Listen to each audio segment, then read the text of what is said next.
वीरेंद्र जी, इससे पहले आपके पास आऊं, मैं जिगर भाई का स्टेटमेंट लेता हूं। जिगर भाई, आपने बात सुनी अमिताभ जी की भी, हिमांशु जी की भी, और कुछ चीजें मैंने भी अपनी ओर से आज जोड़ी हैं विस्तार से। भारत में माना कि 20-22 करोड़ एक ऐसा वर्ग है जो कि राष्ट्रवादी है, आंख बंद करके ठप्पा लगाता है।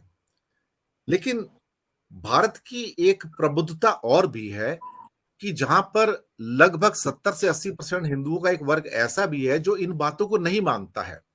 वो आज भी भारत की विविधता या बहु क्या कहते हैं कि जो धार्मिकवाद है उसको मानता है।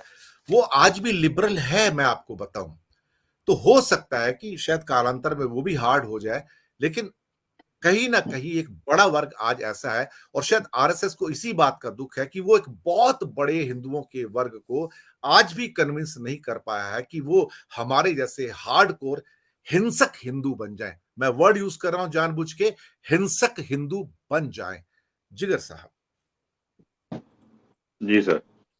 देखिए, जो पूरा मुद्दा है उसको मैं एक अलग तरीके से अभी देख रहा हूँ। थोड़ा ये डिस्कशन कल भी एक डिबेट में हम कर रहे थे। अब उसमें ऐसा है कि एक्सट्रीमिज्म जब आता है कोई भी समाज में, तो एक्सट्रीम जब माहौल पैदा होता है तो सीधी सी बात है कि जो रहने वाले लोग हैं उसी समाज में या देश में, वहां कहीं ना कहीं ऐसा माहौल पैदा जरूर हो जाता है कि वो डर या भय उनको जरूर फील होता है। पहली बात ये हमेशा मैं महसूस करता हूँ कि लोगों को ये जरूर फील होता होगा। सबसे बड़ा जो समाज में हमें देखने को मिलता है।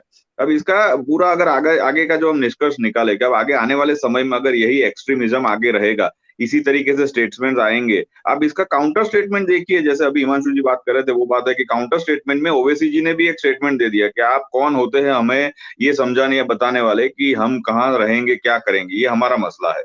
तो ये जो सारी बातें है ना, वो मुझे अब लग रहा है कि पूरा पूरा पॉलिटिकल होता जा रहा है। और पॉलिटिकल होने के चक्कर में अमिताभ जी ने एक बहुत अच्छा एक वो शायरी बताई मेरे ख्याल से कि बाबर का जो नो उसकी प्रॉब्लम थी या उन्होंने जो किया था उसका वो क्या कहते हैं उसका खामियाजा, उसका खामियाजा एग्जैक्ट वर्ड में याद कर रहा था, उसका खामियाजा दूसरा बंदा क्यों भुगते। तो अब आज की तारीख में ये हो रहा है कि अगर इसी तरीके से आने वाले अगर 2047 के साल तक की अगर वो बातें करते हैं, 2047 में मतलब आने वाले 25 साल की बातें अगर हम उसको जोड़ ले, तो आने वाले 25 साल के अंदर ये बिल्कुल साफ स्पष्ट है कि लोगों के अंदर एक माहौल ये जरूर पैदा हो जाएगा। जो आपने एक बात की, गुजरात में एक है यहाँ पे एक एक्ट है, दैट इज कॉल्ड अशांत धारो। अशांत धारो मतलब कैसा है कि जहाँ हिंदू बहुल इलाके है वहां कोई भी माइनॉरिटीज वगैरह कोई मकान या कुछ भी प्रॉपर्टी नहीं ले सकते। इस तरीके से पूरा उसको एक्ट बनाया गया है।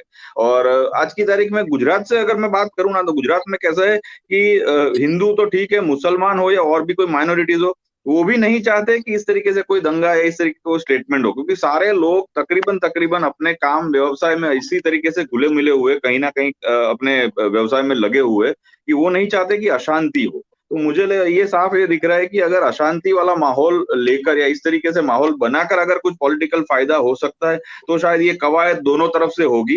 पर मुझे ये साफ लग रहा है कि उस चक्कर में जो पिसेगा, वो जो जैसे कहते हैं ना कि गेहूं के साथ घुन पिसता है, तो जो असली दिक्कत होगी वो लोगों को होगी। मुझे ये साफ दिख रहा है, क्योंकि अगर एक एक स्टेटमेंट हम उनका देखें, मेरे ख्याल से वो नाम मैं भूल रहा हूँ, जो बीजेपी की नेता थी, उन्होंने बीच में कुछ आज उनको कुछ लाइसेंस भी मिल गया गन का, और मैं नाम भूल रहा हूँ नूपुर उनका। शर्मा, नूपुर शर्मा, नूपुर शर्मा। जी जी जी जी, नूपुर शर्मा जी, राइट राइट।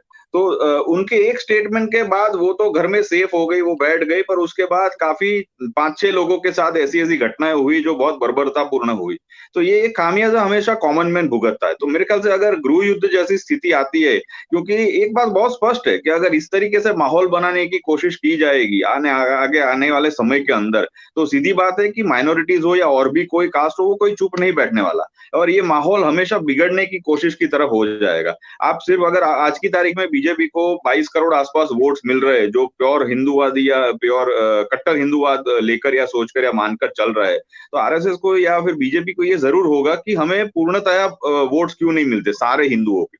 वो जरूर उनके मन में हमेशा एक गणित जिसे कहते हैं पॉलिटिकल मैथ्स, वो चलता होगा, वो मैं मानता हूँ।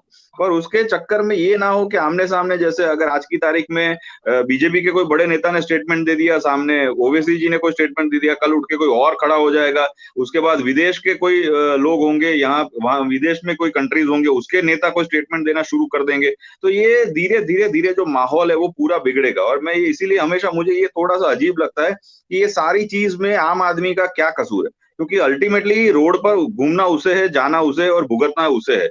और बहुत सारे ऐसे व्यवसाय है, मैं यहाँ पे गुजरात में लोकली भी देखता हूँ, जहाँ पे हम रहते हैं वहां पर भी कैसे बहुत सारे व्यवसाय है जहाँ पे आपको हर एक कास्ट के लोग मिल जाएंगे, जो अंदर अंदर जुड़े हुए अपने कामकाज की वजह से। और जब सब डिस्टर्ब होता है तो हर एक व्यक्ति डिस्टर्ब होता है, हर एक व्यक्ति अफेक्ट करता है। तो मेरे ख्याल से ये जो माहौल है वो पॉलिटिकली ठीक है, बाकी अगर ये बहुत ज्यादा अशांति की ओर गया तो पूरे समाज में उसका इम्पैक्ट पड़ेगा। और ये समाज, अभी हम जो भारत को आगे बढ़ाने की बात कर रहे हैं 5 ट्रिलियन इकोनॉमी की, मुझे लगता है ये शायद और पीछे ले जाएगा हमें, क्योंकि लोग अपने हिसाब से काम करना पसंद नहीं करेंगे। और एक बात भी हमेशा ये कपिल मिश्रा करके जो बीजेपी एक नेता है दिल्ली के, वो भी कहते हैं कि हिंदू इकोसिस्टम वगैरह बनाएंगे। तो ऐसी बहुत सारी बातें साइमल्टेनियसली चल रही है। तो मैं ये नहीं मानता कि आप एक ही तरीके से इकोसिस्टम बनाएंगे और आप एक इकोसिस्टम में हर एक बंदा आपको फेथफुल मिलेगा, क्योंकि ये बात भी फैक्ट नहीं है। अंदर अंदर कितने कास्ट के भी इश्यूज है। हिमांशु जी ने एक बात की वो भी सही है, किसी भी हिंदू मुस्लिम का या मेजोरिटी माइनॉरिटी का सवाल नहीं है। ये सवाल ये भी है कि बहुत सारी ऐसी अगड़ी पिछड़ी जातियां हैं जिनके अंदर भी ऐसे बहुत सारे इश्यूज चलते हैं हर एक समाज में, जिसको हमें टैकल करना है या इसको हमें एक सौहार्दपूर्ण परिस्थिति में अच्छे से समाज का निर्माण करना है। हम ये भी नहीं कर पा रहे, तो ये अशांति बढ़ने की ओर के सारे इशारे। और अगर अशांति बढ़ेगी तो बिल्कुल सीधी बात है कि लॉ एंड ऑर्डर बिगड़ेगा। लॉ एंड ऑर्डर बिगड़ेगा तो इसका साफ स्पष्ट बात ये निकल के आएगी कि आगे विकास का जो पहिया है वो थमेगा या थोड़ा रुकेगा।